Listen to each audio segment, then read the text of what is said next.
Kunjungan Presiden Joko Widodo, Jokowi, menorehkan sejarah dalam periode pemerintahan yang kedua dengan mengunjungi Ukraina dan Rusia. Jokowi mengunjungi kedua negara yang tengah bertikai itu dengan misi meretas jalan perdamaian. Sebagai salah satu pemimpin negara di kawasan Asia, lebih khusus Asia Tenggara, lawatan Jokowi ke kedua negara itu dinilai sebagai terobosan. Sebab, perang antara Rusia dan Ukraina juga berdampak luas bagi negara lain. Peperangan membuat Ukraina tidak bisa mengekspor produk biji-bijian seperti gandum yang menjadi sumber bahan pangan di sejumlah negara. Jika produk pertanian itu tidak terkirim, maka diyakini bakal terjadi krisis pangan di dunia. Krisis pangan itu bisa merembet menimbulkan gejolak sosial dan politik yang bakal membuat kondisi dunia semakin sulit di tengah pandemi COVID-19. Di sisi lain, kunjungan Jokowi ke kedua negara itu adalah wujud praktik diplomasi Indonesia yang tidak memihak. Indonesia berupaya netral atau tidak condong ke blok manapun sehingga berharap bisa diterima semua pihak yang bertikai dengan baik. Berikut ini sejumlah pendapat terkait makna di balik kunjungan Jokowi ke Ukraina dan Rusia.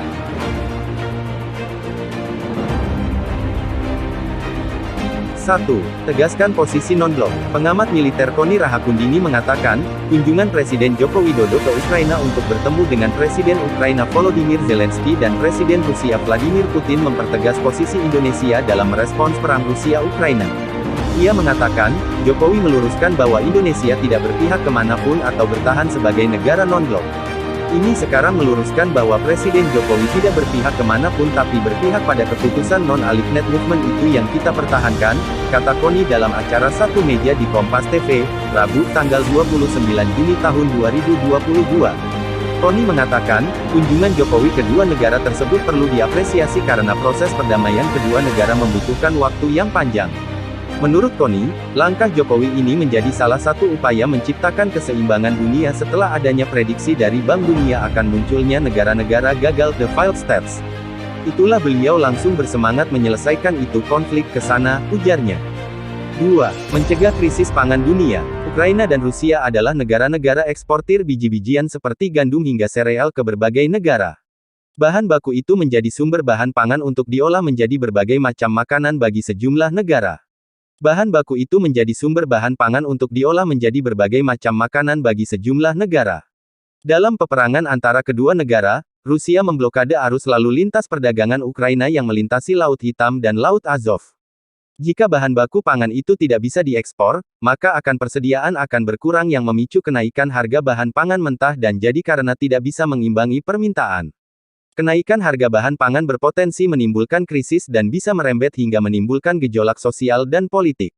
Maka dari itu dalam kunjungannya ke Ukraina, Presiden Jokowi memastikan ekspor gandum itu benar-benar bisa kembali normal. Jokowi mengungkapkan, ada 22 juta ton gandum yang tidak bisa keluar dari Ukraina. Ditambah ada 55 juta hasil panen ke depan dari petani. Kalau ini enggak bisa keluar artinya yang bisa impor dari sini kan jadi pusing semuanya.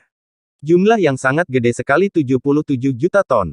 Bayangkan kalau tidak bisa keluar, ucap Presiden sebagaimana dilansir dari pemberitaan Kompas.id pada Kamis tanggal 30 Juni tahun 2022.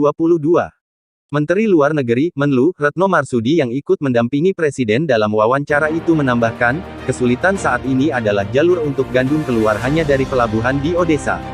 Namun, ranjau laut yang dipasang oleh Angkatan Laut Rusia jumlahnya sangat banyak sehingga membahayakan lalu lintas perdagangan melalui perairan. Kalau ini tidak dibuka harus lewat darat, ucap Retno. Dalam pertemuan dengan Presiden Rusia Vladimir Putin di Istana Kremlin, pada Kamis tanggal 30 Juni tahun 2022, Jokowi juga menyampaikan hal yang sama.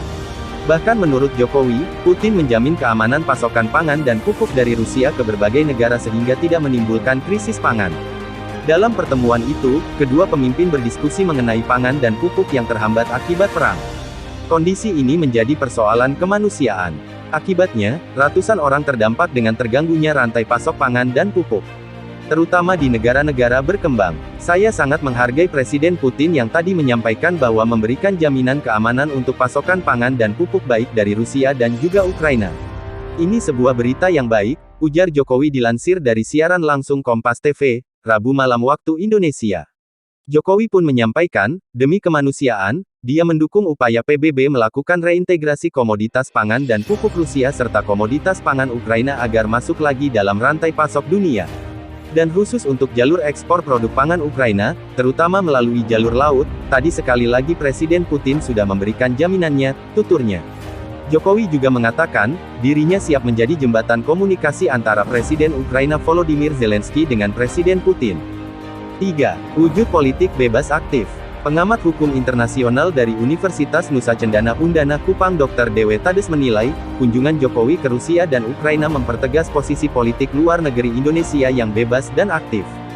Indonesia kembali mempertegas standing position dalam menyikapi konflik Rusia-Ukraina yaitu prinsip politik luar negeri bebas aktif dengan kunjungan Jokowi untuk menemui pemimpin kedua negara yang berkonflik, terang Tades ketika dihubungi antara di Kupang, Kamis tanggal 30 Juni tahun 2022. Menurutnya, kunjungan Jokowi ke Ukraina dan Rusia menunjukkan bahwa Indonesia tidak bisa diintervensi dalam mengambil keputusan politik menyikapi konflik militer tersebut. Artinya, Indonesia bebas menentukan sikap berkunjung ke kedua negara tanpa harus berada di sisi Amerika Serikat dan sekutunya untuk mengecam atau menyalahkan Rusia. Jika Jokowi hanya mengunjungi Ukraina, maka patut dinilai sikap politik bebas aktif kita telah diintervensi untuk mendukung salah satu pihak yang berperang, katanya lagi dikutip dari Antara. Jadi kunjungan ke kedua negara ini menunjukkan Indonesia tidak harus mengikuti maunya Amerika Serikat untuk berpihak ke mereka. Kita punya sikap yang berbeda, sehingga tidak diremehkan dunia. Dewe Tades menambahkan, pada sisi lain Ukraina dan Rusia tetap menganggap Indonesia sebagai teman, sehingga Indonesia mudah mengambil peran untuk mencoba mendamaikan kedua belah pihak. Sikap ini yang ditunggu-tunggu masyarakat dunia dengan harapan agar konflik bisa mereda, sehingga ancaman krisis energi, pangan, dan sebagainya secara global bisa teratasi, katanya. Menurut dia, jika ke depan perang Rusia-Ukraina dapat mereda, maka Indonesia turut mencatatkan sejarah ikut menciptakan perdamaian dunia melanjutkan apa yang telah dirintis Presiden pertama Indonesia yaitu Soekarno atau Bung Karno. Sebagai negara yang berpedoman kepada Pancasila dan Undang-Undang Dasar 1945, maka Indonesia harus ikut menjaga ketertiban dunia yang berdasarkan kemerdekaan, perdamaian abadi, dan keadilan sosial. Selain itu, sesuai amanat pembukaan UUD 1945, kemerdekaan adalah hak segala bangsa dan oleh sebab itu, maka penjajahan di atas dunia harus dihapuskan, karena tidak sesuai dengan perikemanusiaan dan perikeadilan.